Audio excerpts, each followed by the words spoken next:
Jim, got to start with the end of that game really. How did you see it? The way I saw it, and I've not seen a replay, so I may have got it wrong, but the way I saw it was, the ball went out of play.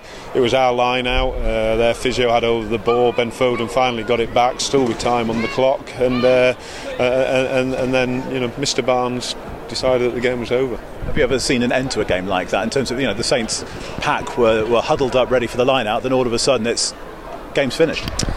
It's a strange one, isn't it? And very, very, very disappointing, because we could have snatched it at the death, and it was a game where we've got to look at the other 78 minutes, not just the last 2 minutes, but of course the last 2 minutes have a big say in what happened. So we will look at the other 78 minutes, and we didn't start the game particularly well. We were on the defence, and they were very, very good in attack, but we held them out.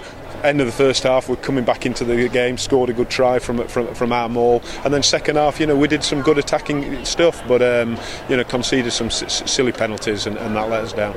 The goal kicking, the bare stats alone, Owen Williams 100%, Will Hooley unfortunately missing 3 out of his 4 game. That really, some of those were at crucial times, so it's very disappointing for him.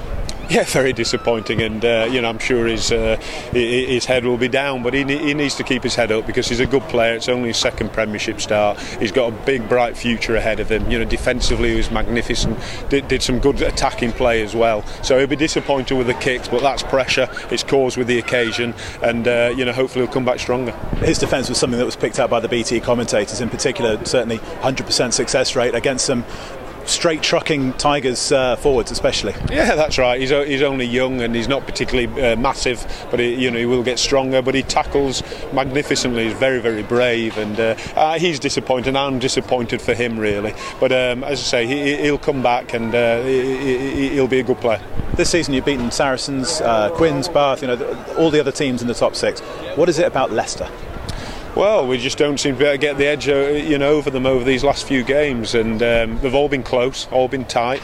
But they're a good side, and you've got to be very, very accurate with everything you do, and that's a simple thing. They are beatable, we know that, but you've got to be accurate in everything you do for 80 minutes, and that's something that we need to do. It's a very short turnaround before Thursday night's Amlin Challenge Cup trip to Sale in the quarter-final. How do you go about preparing for that, in terms of, there was a very physical game today, you had a few people come off with knocks? Well, we need to rest up first of all. We need to give them a good day or 2 off. Really let them rest up, and then we need to assess our injuries. We're not going to send anybody in there who's injured up on Thursday. We'll make sure our team is fresh, and it's going to be very, very competitive for us. But our focus is the league. We need to make sure we've got 4 games. It's all still in our hands. To hopefully get that home semi-final. That's what we're after.